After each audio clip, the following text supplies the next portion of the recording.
মামা সামনে তো কুরবানি নিয়ে কি চিন্তা ভাবনা করলেন? কোরবানি নিয়ে চিন্তা ভাবনা করছি। আমরা প্রবাসীরা তো মনে করো কোনো ফাইলে শান্তি নেই।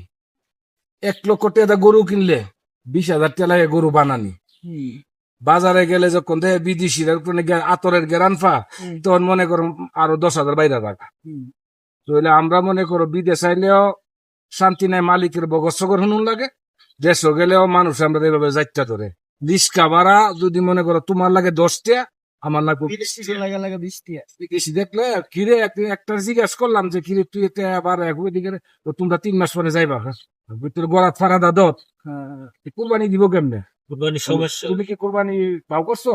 আর আপনি কি জিও পাও ব্যবস্থা তো নিলেন? করছি, কিন্তু কুরবানিতে কি অবস্থা, আমরা তো কুরবানি দিয়েও কি করতাম, আমরা তো প্রবাস থেকে যাইতামও পারতাছি না।